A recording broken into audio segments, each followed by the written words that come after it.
of on-demand shows and movies for only $9.99 more a month for 12 months. Call 1-800-XFINITY today. Nepal's Stolen Children, a CNN Freedom Project, Sunday night, 8 Eastern. Hey, that's it for 360. Piers Morgan starts now. I'll see you tomorrow. Toya Jackson's lived her whole extraordinary life in the spotlight. Now she's starting over. Her looks, her love life, her strained relationship with her family, all of it has made headlines. But if that's all you know about her, you don't know the real LaToya. Piers, there are certain things that I haven't told anyone, but tonight, I'll tell you. Tonight, she speaks out on what it was like growing up at Jackson. There's always this misconception of what people think the family is or the way the family should be. A marriage to her abusive manager. And what was he physically doing to you? He was beating me. And why she thinks Michael was murdered. Michael told me that they were going to murder him. He was afraid. Toya Jackson for the hour. This is Piers Morgan Tonight.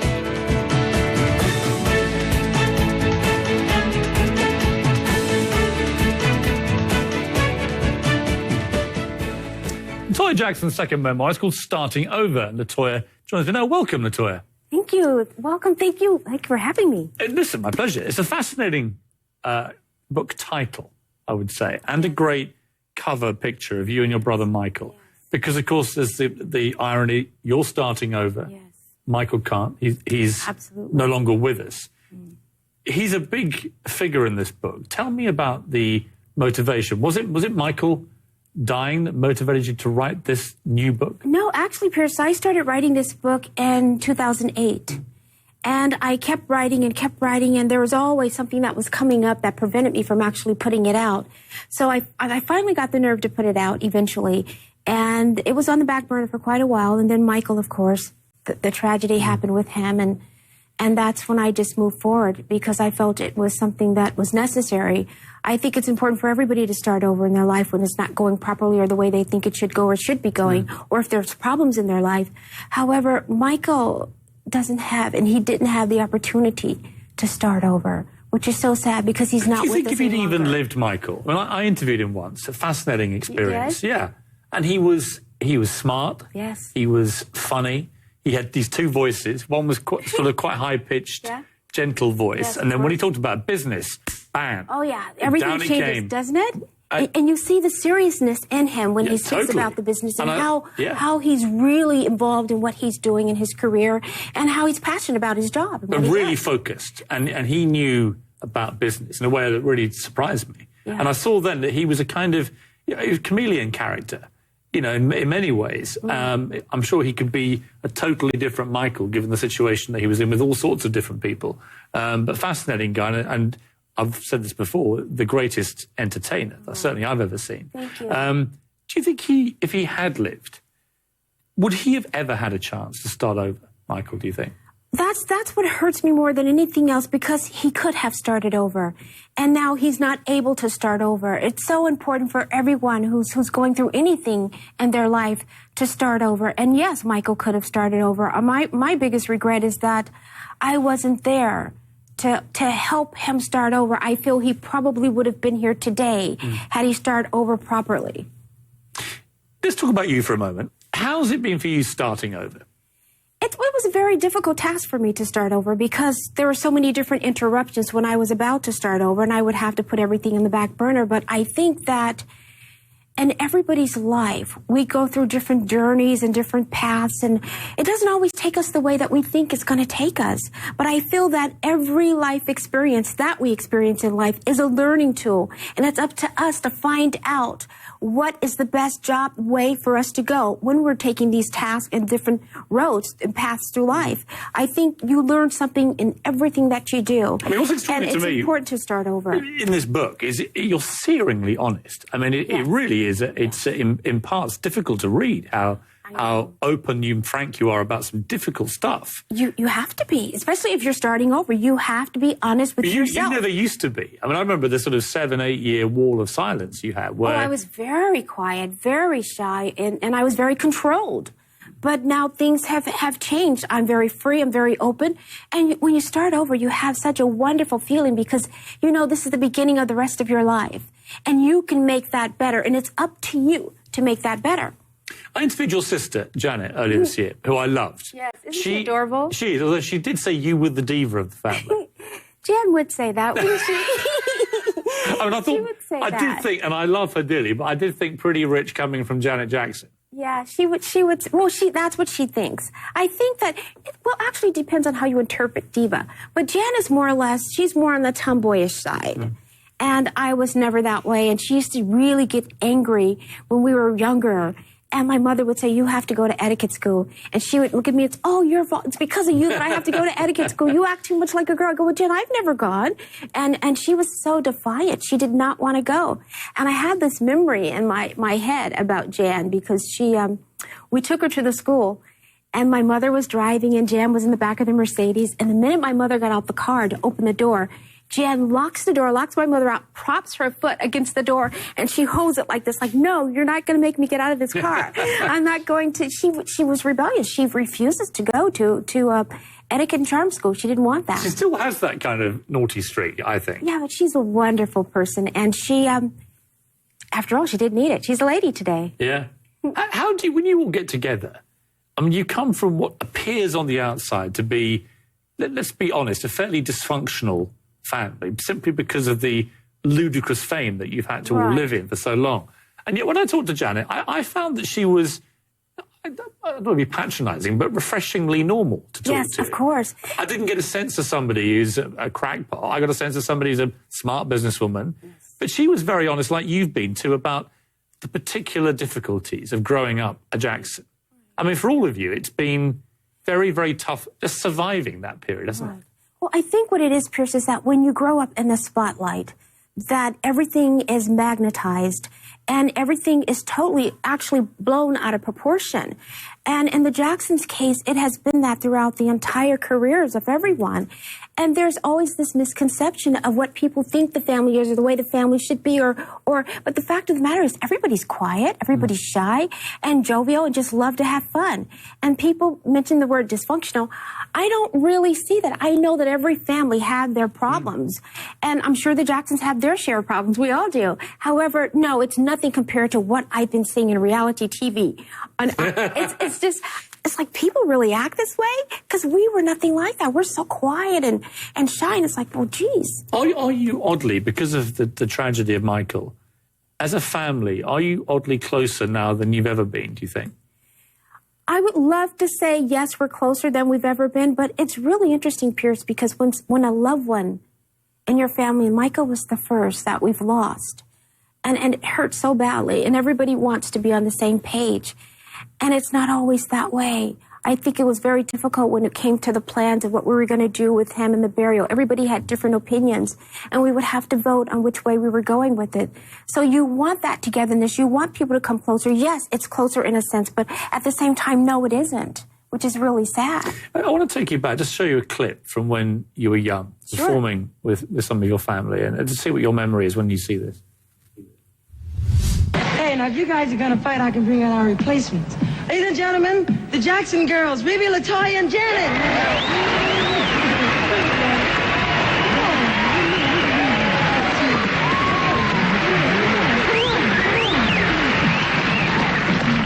How's it going, Pipsqueak? Just one big happy family.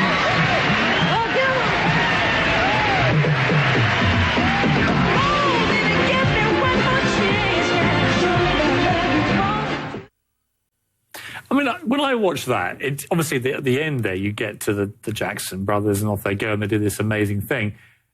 A little part of me, I'll be honest with you, it feels slightly, I've got 3 children, like you all had your childhood, your innocence taken away from you. You didn't really have much choice. You got pushed into this world and that's what you knew and that was your life. But you didn't have a normal existence when you were young, any of you.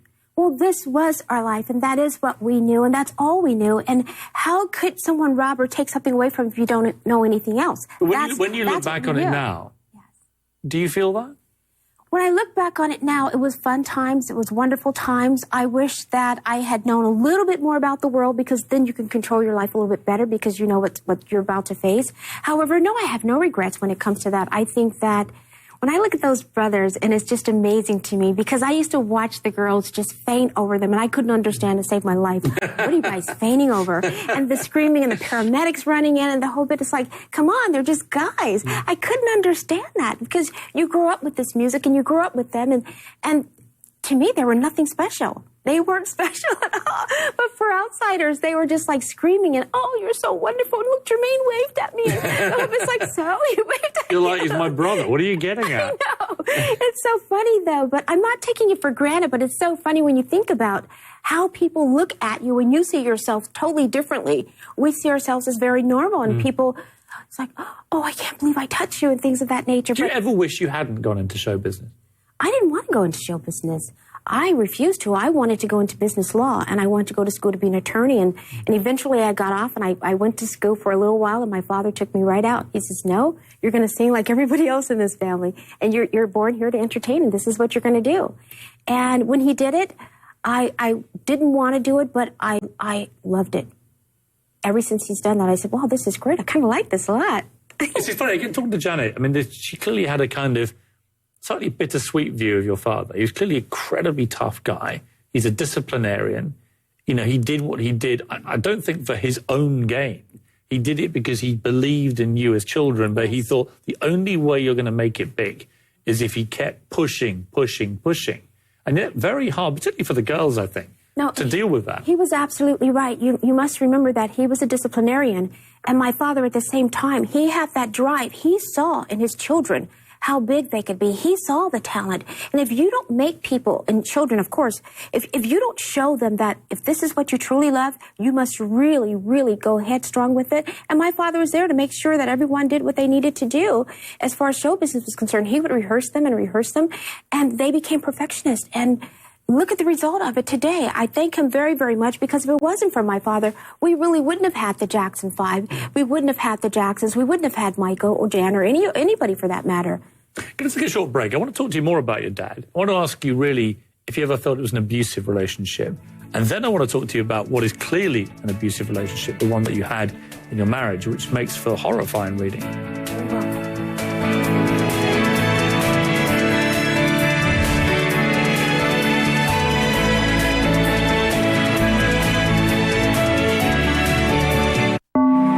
This is The Network, a network of possibilities.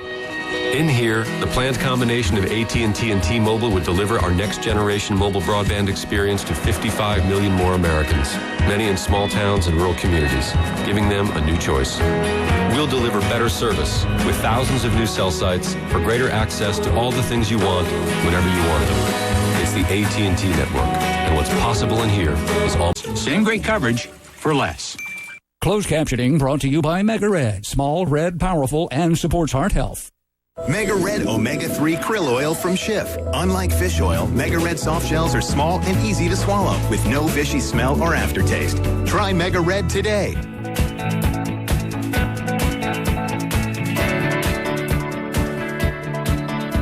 Back with my special guest, Toya Jackson. Toya, before the break, we were talking about your dad, Joe. Tough man, hard man in many ways. Did you ever feel that in his relentless pursuit for you guys to be successful, that the relationship you had with him crossed the line, that it became abusive in any way? No, and let me tell you why I'm saying no to you. It's because my father instilled the music in us. It was already there, but he made sure that we knew what was right and what was wrong when it came to that. He was a disciplinarian, as I said to you earlier. I also feel that when you're young, as children, you don't understand when your parents are trying to discipline you. You feel that it's wrong and they shouldn't do this or this way or that way. Did he hit you then? But as you grow older, yes, I got one spanking. But as you got older, you realize, well, geez, he was doing this for the best of us. And that's what he was doing. But you must also remember, Piers, during those days and back then and that time, people did spank their children. Today it's totally different. They don't do that. That's completely true. Yeah. And actually, you know, I think Janet said he'd hit her once with a belt or something. Yeah, but I got one spanking. What she found more abusive in a way, it seemed to me, is when she said to me that the really sad thing was she tried to call him dad or daddy once, and he stopped her and said, no, my name is Joe. And I found that as a parent hard to listen to. And I think I just got a sense that she wished she'd been able to have a normal father in that respect. He was a normal father. I think probably, I don't know the experience with the Joe and the dad part with her, but I do know. What did you call him? Joseph. We all do. That's what we know him as, Joseph. But everybody else would call their father daddy or father. Yes, of course. But that's what we call him, and that's what we call our mother, and that's. Do you still call him Joseph? Yes, of course. But if you called him Dad, what would happen? I don't know. He'd probably be shocked. He'd probably be you laugh exactly like Janet. Do I? You look exactly the same. That's funny. Don't start me to laughing. How do you get on with him now? Very well. I love my father very, very well. I'm so happy that I'm older and I'm able to see things differently than I did when I was a bit younger. So I understand. As you get older and I don't have children, of course, but when you start with your nieces and nephews and you begin to raise them and watch them, you understand and realize why your parents did the things that they did. Do you think modern parents are a bit soft with their kids? I do. I think parents are too lenient with their kids today. I think we've really, really and truly lost the respect factor from children today. Children have absolutely no respect in regards to elderly people. I would love to see children much more respectful. I think that's completely true. Of course it is. Don't you find that true when you see? I do, and I think the discipline thing is a really interesting subject because I know with my kids, if they're kept inside all day, they become little monsters. A bit of fresh air, a bit of playing sport, whatever it may be, they get it out of their system. But when they're really aggressive, you can't just sit there and watch them terrorizing people, which is what happens. Yes. Kids can be like that. They do. How are they with you? Do they speak back to you, or are they? Sometimes, and I don't like it. Well, what do you say when they speak back? I have pretty strong words with them. You really? Yes. And then do they learn from that? No, I'm like you. I'm big on respect. I don't, good. Particularly from the young to their elders. I think it's really important. Because if you don't teach your children respect, how are they going to go out in the world and respect other people? You must teach them this so they can understand. You give them respect, you get respect back. And that's so important. Did your mother ever have a kind of slightly complicated relationship with the way your father treated you, or did she go along with it completely? My mother was very quiet. She was very shy and she was very quiet. I don't know if she went along with it or not because she would never really say. Sometimes she would say, oh, that's just Joe's way of expressing his love or showing his love, which my father, don't get me wrong, he's a very loving person. Has he ever told you he loves you? Yeah, all the time. As a matter of fact, I just... But knowing him now, he didn't when you were younger, right? When we were younger, no. Do you remember the first time he said it? I think I told him first. I said, Joseph, I love you very, very much. And you mean the world to me. I want you to know that. And Pierce, I had seen a man that I had never seen before. He became like a little humble boy with his eyes got watery in the whole bed. And, really? Yeah. And so you must remember something which is very interesting is that I don't care who you are in life. Everybody is looking for love. Everybody wants to be accepted. So when my father heard those words, you have to remember, it was almost as if, geez, I've never heard this before from any of my children. This is wonderful. And it made him feel good. It made him feel like he was someone. Because after all, we're all children. No matter how old or how young we are, we're all children. And I always become very analytical with people. If someone's mean to me or saying something very negative, I say, what went wrong in their life? What went wrong in their childhood? Why are they reacting the way they're reacting? So what I did was I began to study my father, watch what he was doing, watch his ways, learn a little bit more about his parents, and that taught me about him. I learned that my father was a loner. His mother wasn't there for him. He was the one who raised his brothers and sisters. He's the one who took care of them. He's the one who walked 5 miles to school every day. So he never really had love himself. He never had love himself. And so how, if you don't... Didn't know how to express it or anything. You can't give away what you don't have. Yeah, if you don't have really love true. in here to give away, how can you give it away? But he did have love in there. He just didn't know how to express it. And now he does. Did Michael ever say, I love you to Joseph, do you think? Yes, he has. He did say that to him. Yes, absolutely. Absolutely. It was something that we always said. We shared that with our mother all the time. With my father, it was probably in the past maybe 10, 12 years. Yes. He's a fascinating character. He's a good guy, though. I suspect history will be kinder to him. Yes. Than past history has. Oh, yes, it would be. And I think it's a very bad misconception of him. And when you don't know how to handle that misconception, it makes it sometimes even more difficult.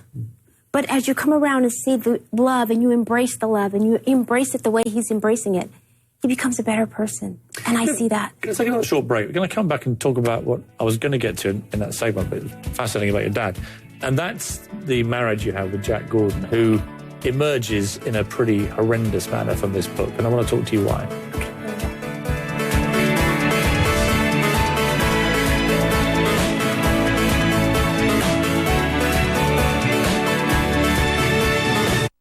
Do you know how you will react when someone changes lanes without warning? Or when you're distracted? When you're falling asleep at the wheel? Do you know how you'll react? Lexus can now precisely test the most unpredictable variable in a car, the driver. When you pursue perfection, you don't just engineer the world's most advanced driving simulator. You engineer amazing. Big deal days are back and better than ever, right?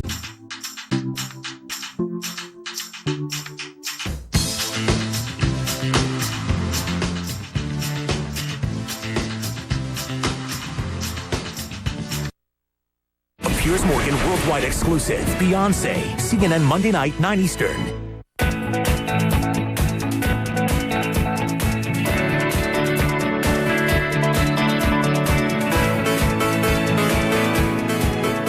Back with Toya Jackson. Toya, some of the most difficult stuff to read in this book, and it's a powerful book in many ways, is about your manager who became your husband, Jack Gordon. I've got to say, I mean, he comes over as a complete monster in this book. And it sort of prompts a question when I talk to you now. You seem intelligent, you seem quite worldly wise. How did you ever get together with a man like this in the first place? It started with my having to go to Japan. And my mother wasn't able to go with me. And she asked my father if he could go with me to Japan. And my father wasn't able to go with me.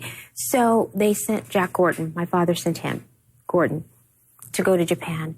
Once we got in Japan, he took my passport and told me I wasn't going back. That was it. He just sort of seized control of your life. Yes, seized control of my life. And you have to remember, back then, I didn't know what I know today. Meaning, I was a Jehovah's Witness. I didn't know the outside world. I lived by the motto of bad association spoils useful habits, so I always associated with, if I did associate with, only be with Jehovah's Witnesses. So you trust everybody. You believed what they said. You thought they were being honest with you. And he took my passport and he just never allowed me to go back home. And How did you feel when he did that? I couldn't understand why. I said, please, can I have it? It was no, no, and no. But please. And then from there, he went from there to Germany and just, you're not going home. You're not going back. But why? I couldn't understand why. And it was one of those situations that I wasn't strong enough to say, I'm not going to listen to you. I'm not going. I don't want to do this. I went along with it. Where were your family in all this? Why weren't they steaming in to save you? My family was there. My family was there. They would call and see how I was doing. He monitored the calls. He would let me speak or say certain things. It became a very, very complicated relationship, very, very difficult. The control factor, you must remember, Piers, and this is very important about women, and that's why I tell them it's very important to start over, is that it starts very slowly, very, very gradually. And they start saying, well, you're going here because you have to do this. And I just got this contract for you to do this, and you have to do this. So it all sort of makes a bit of sense. It makes sense, and you're going along with it. But because you're slowly being sucked into something from which there's almost no escape. You're being sucked into something, and there's deadlines and things that you have to make according to him, and you're beginning to believe this because it's making sense. It sounds true, but at the same time, in the back of his mind, he has a motive. He has a plan. You don't know that because you're not part of that plan, but you are the plan. You say in the book he forced you to marry him. Yes, absolutely. Even then, you try to get away. Yeah, then I tried to get away. I tried desperately to get away at that point, and I wasn't able to. Did you love him? I walked out many, many times. No, I did not. No, I did not. You never loved him? No, no. We were a manager and artist. And he would always ask me that. He would always say, do you love me? And I would say, my answer would always be, I love everybody. I love everybody. And that would be my answer. When did he first start being physically abusive to you? It was shortly after we were together. It started, Pierce, little terrible thing, just answering the phone. You don't answer the phone, squeezing my hand and then twisting and turning. Go, oh, why are you doing that to me? Because you don't know. You don't understand what's going on. I said, okay, I won't. Reaction, phone rings, and it's like, oh. And then there it is again. You don't answer the phone, and all of a sudden, I told you not to answer the phone. There's a slap. And then you're thinking, oh, no, I better obey. Then you become you start obeying. And at its worst, how bad was the violence? Well, it put me in the hospital. And what was he physically doing to you? He was beating me. He took, I think the worst beating that there were so many. One of the worst beatings that I endured was probably when we were in Italy and I asked for an annulment. I said, it's been 6 months. Please, can I get an annulment? You told me I could. And he told me, he said, listen, I own you. Don't you understand that? I own you. I own you. And he took my head and he started beating it on the corner of the desk in the hotel, the table and the desk. And I remember falling back and coming back, and I said, he just kept, and I go, please, please don't. He just kept beating my head in the table. And I recall trying to get over to the telephone to call downstairs to the operator. And I managed to do that. I called the operator, and you're in Italy, and nobody came up. No one came up. He hung the phone up. Nobody came up or anything. The next day, he sends in the au pair, as you guys call it, sends her up, and she knocks on the door, and she asks me, she says, LaToya, I'd like to pack your clothes. We're leaving in an hour or so, or whatever time it was. And I said, no, it's okay. I'll do it myself. She says, is there anything I can get you? And I said, well, yeah, can you get a bucket of ice for me, please? And just leave it at the door and just knock and let me know that you've left it at the door. She said, sure. She did that. And I waited for about 3 minutes to make sure she wasn't around. And I opened the door to get the ice. As I reached down, there she was standing. And Pierce, the first thing that came out of my mouth, I don't know why I said this. I can't even tell you to this day. She looked at me. She went, oh, because my eyes were all black and just everything. And I said, I slipped in the shower. I don't know where that came from. The classic excuse. I just said, I slipped in the shower. I was protecting him for some silly reason. And she didn't say anything. She says, can I come in now and pack your things? And I said, yes. And she packed my things. We left. He totally ignored me. He never spoke to me in the limo, at the airport. When we got back to the next, London, I was going to my home in London. Didn't speak to me there. And when I got there to the home in London, she asked me, she says, are you hungry? And I said, a little bit, I'm okay. She goes, well, why don't we go get something to eat? I said, well, you know I can't do that. She goes, yes, you can. You can do whatever you want. And I said, no, I can't. She goes, I have the key. You can go. She was allowed to have the key to our homes. I wasn't allowed to have anything. I wasn't allowed to have keys or anything whatsoever. And was that the moment you broke free? No, it wasn't. Actually, we walked down, we were living next door to we walked to the Hilton Hotel. And I can't think of the name of the hotel at the moment. That's right across the way from it. But we were the Dorchester. We were living right next door to the Dorchester Hotel. And they were having some kind of event at the Hilton Hotel. And photographers were there. They happened to get pictures of me. And I had on my sailor hat and my glasses. And I put my head down so they couldn't take pictures, and my glasses fell to the ground. I said, oh, no. I picked up my glasses, and I put them on like this. And then they got my wrist. And this is when they just surrounded the house for about 3 days, I can remember, or more. And I couldn't go out, and he told me, you did this purposely. You did this so they can see this. I said, I promise you I did. And he says, yes, you did. You told them I beat you. I said, I did not. I never said a word. And he says, okay, I'll fix that. He goes, I'll fix that. I go, please, I promise you. He goes, you want me to go to jail, don't you? I said, no. He says, you know I'm on probation, because he was on probation. And at that time, the media kept calling and calling. He kept making up stories. And so he gets on the phone. He goes, I never touched her. That's plastic surgery. She had surgery. And the reporter said, oh, really, really? They said, surgery? And all of a sudden they said, then what is all the bruises on her wrist? That's not surgery. Where's this coming from? And that's when he knew that he was caught. But Pierce, he would not allow me to go see a doctor. My head was boiling, and I could feel something shaking in my head. And I didn't know what was wrong with my head. Hold it there. I want to continue this after the break and find out how you finally got away from this guy. Sure. Because that will be the inspiration to a lot of women, I think, how you finally got away from it. Oh, yes.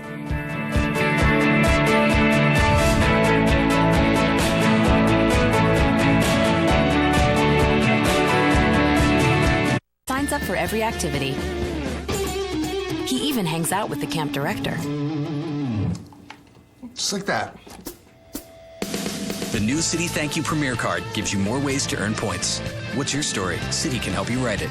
Now there's a new way to get to all the best lines, all the best times, all the best crimes, all the best rhymes from the best shows everyone knows. So many fresh new episodes now on demand. No need to wait, no satellite dish to rotate. It's fun for you and fun for me. Get the best shows, Xfinity.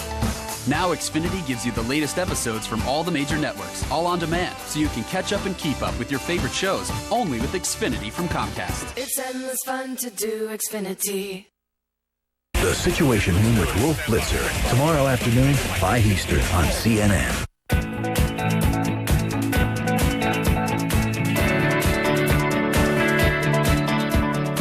Back with Toya Jackson.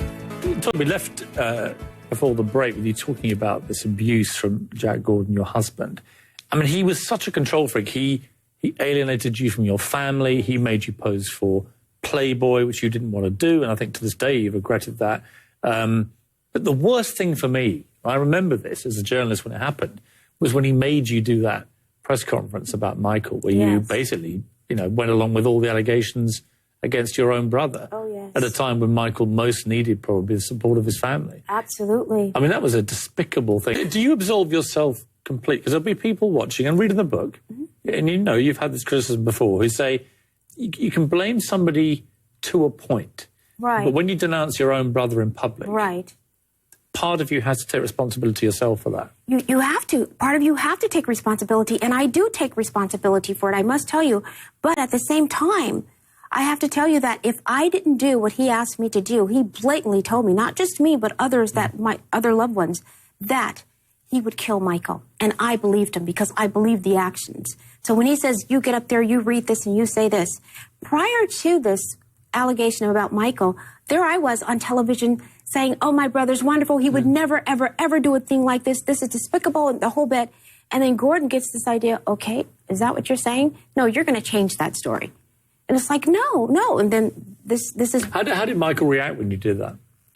I don't know how he reacted at the time. I know how he reacted later when I talked to him about it. He and I had a conversation, and I told him, I said, I need to talk to you, Michael. I want to tell you what exactly happened, what went on. He says, LaToya, you don't have to. I said, no, I want to. He says, LaToya, I know you. You're my sister. I know you. I love you. I know you would never, ever, ever, ever in your heart do a thing like that. Pierce, when my brother said that, that made me feel so good. How did you finally get rid of him? How did you get out of his clutches? I got rid of him. I was in New York, and he had taken my passport, everything. I wasn't allowed to have my passport, and I begged for it that night, and he wanted me to do a pornography film. And he says, you're doing it. And I said, you've destroyed me. He says, you're nothing now. He goes, so you're doing this film, and you're gonna do the sex scenes with 2 guys. And he just went on and on what I was gonna do. I said, please don't make me do this. I can't do this. I can't do this. He says, you're doing it. He says, because he was getting money for it. He was getting quite a few millions for me to do this. And I said, I can't do this. I won't. So I decided that I was going to leave him. This was the straw that broke the camel's back. I said, this is it. I have to leave. Because he promised me if I left, he would kill me, and he would kill Michael. I called my brother on the phone. I picked up the phone book when he got in the shower. Which brother did you call? The first Jackson I saw. It happened to be my brother, Randy. And Randy told me, he says, you're lucky I never answered the phone. And he did. And immediately, he got my mother and father on the phone, and my father said, Randy, just go get her right now, because I was in New York, they were in L.A., and they were just so happy to hear from me and the whole bed, and I was so nervous, Pierce, the entire time, because we were in a hotel, and he was in the shower. You know, they have the red lights on to know that somebody's using a phone line. And I kept thinking, I can't talk. If he looks at the phone and see the red light on, he's going to kill me. And I waited for Randy to come, which seems like forever. And finally, Randy knocked on the door, and he and my cousin came. And Pierce, I just left with nothing. I had in my pajamas the whole day. And when you got out, how did you feel? I felt like there was freedom, but I was still nervous because we were still in the hotel and I thought he'd be lurking at the elevator or somewhere and I didn't know how I was going to escape this guy. Finally, we got in the car, got on the plane, and I felt so good. That was the best feeling in the world. But yet there was still that part of me, Pierce, that told me, you're not safe yet. You know this man. You know you're not safe. But it was and you never did go back to him, did you? Never went back, Pierce. Never. Let me conclude it with him. How did you feel when you heard that he died in 2005? When I heard that he had died, I was very, very hurt. I felt sorry for his family. And everyone that I knew and that knew me were very happy, and they were rejoicing. And I would say to them, I said, you can't rejoice over someone's downfall. I'm going to take a short break now. We're going to come back. We'll talk about Michael. We'll talk about the day that he died. And I want to talk to you about all the conspiracy theories and whether you still believe, as you stated recently, that he may have been murdered.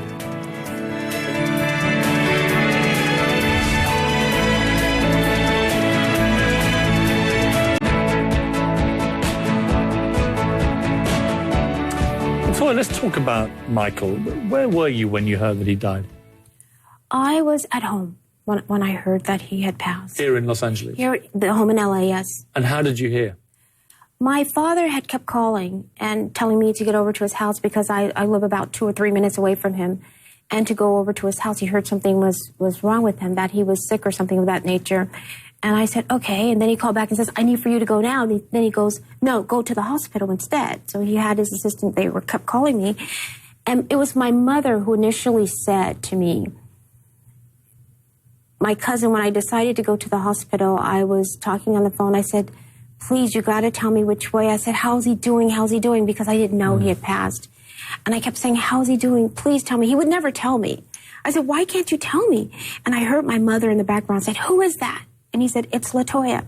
And she said, give me the phone. And she grabbed the phone and she screamed as loud as she could, Pierce, he's dead!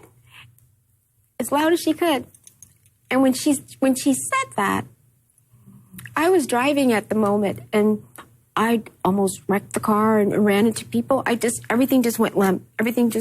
I couldn't excel. I couldn't do anything. I got so weak and I started begging people in the street to drive me to the hospital. I said, please, can you take me to the hospital? I couldn't do anything. And it was so sad. And I got so nervous and I rushed into the hospital and they took me upstairs to where my mother was. It was my mother there. And I walked in the room and there she was sitting and all the kids, Michael's kids, were sitting on her lap just crying. And it was the worst thing I had ever seen or experienced in my life. I didn't know what to do. It's one of the most helpless feelings in the world that you have no power, no control over, and you don't know what to say. And I didn't know what to say. And his kids kept crying and crying and crying. And I said, Mother, is it true? Is it true? And she says, yes, it's true. Because going up there, one of the nurses says, you can relax. Your brother's he's still with us. And I got happy. And then I saw them all crying and yeah. And I didn't know what to do. And did you see Michael after he passed? Yes. I went in right away. The kids demanded to see him. We were in the hospital and they kept saying, please, Auntie LaToya, we want to see him one last time. And they asked the nurse, please, we want to see him one last time. Please, can we go see our daddy? And I looked at the nurse. I didn't know if this was appropriate or not. And she says, yes, I want them to see him. And I said, are you sure? And she says, yes. She goes, because this will be closure for them. And they were crying the whole time. We all went in to see him.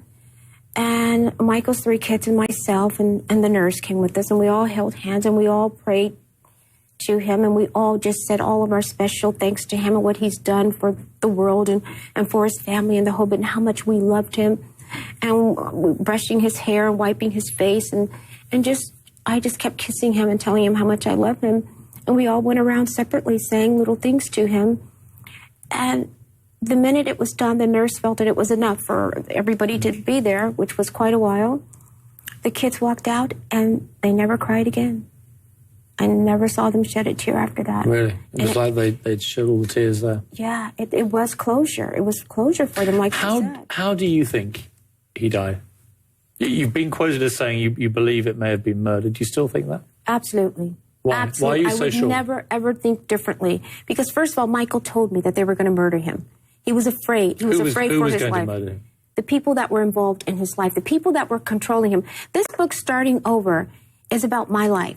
And it's about Michael's life. It's the parallel between the two of our lives. We share that same life where people come into your life, wiggle their way in, control you, manipulate, control your funds, your finances, everything that you have, and you must do what they tell you to do. And that's what Michael was going through. And he knew that everything that was happening to him was not kosher, it wasn't right, and it disturbed him greatly.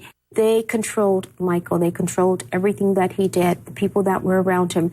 This whole show, the whole bit going from 10 to 50 shows that he didn't agree with, he wasn't capable of doing. They knew he wasn't healthy enough to do those shows, but yet they said he was fine. Yet they took out insurance on him. Yet when it was time to go to London, Lloyd's of London, for another insurance thing, the day when he gets there, he's supposed to go there and go directly to the hospital. But Michael never makes it there because they knew he wouldn't be healthy enough. Yet they put their own doctor in, who said Michael, he passed with flying colors. He's in perfect health. Michael was not in perfect health. He was very, very fragile, very thin.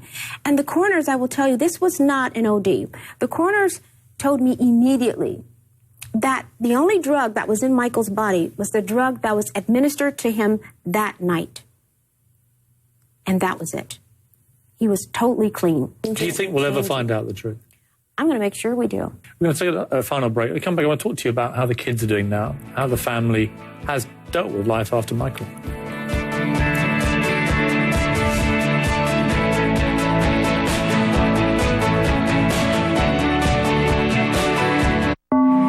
This is the network, a network of possibilities. In here, the planned combination of AT&T and T-Mobile would deliver our next-generation mobile broadband experience to 55 million more Americans, many in small towns and rural communities, giving them a new choice. We'll deliver better service without $95 a month. Lightning-fast internet that's 8 times faster than DSL and T1 lines. An unlimited nationwide voice plan rated best in call clarity and great TV. Comcast Business Class. All the tools you want for a price you can't pass up. Call 800-391-3000 today and turn your business into a fast business. A Piers Morgan worldwide exclusive. Beyonce. CNN Monday night, 9 Eastern. Toya, how are the kids doing now, Michael's children? The kids are doing very well. Thank you. Thanks for asking. They are very happy. They enjoy their life. They enjoy just doing what they've never really had a chance to do because my brother kept them really, really just confined to the house and homeschooling and the whole bit. Now they're going to a private public school, of course, but it's public as long as you're not at home. Your mother's been bringing them up. Yes. I mean, you know her better than most people. What sort of job is she doing with them, do you think? She's doing a great job. Fabulous job. I see the kids all the time. I'll see them in 2 days, of course. Again, family day, and we'll see everybody again. But I see them all the time. I try to go to my mother's house every Sunday and visit the kids to see how they're doing. I speak to them all the time when we text back and forth and just call each other and see how they're doing, making sure their grades are fine and they're doing good in school. And they are. What would you, if you had the chance to talk to Michael again, what would you say to him that you never got the chance to, maybe? I would tell him that I'm sorry that I wasn't there to help him to start over. I wasn't there to prevent this from happening to him, what took place and what happened, this control.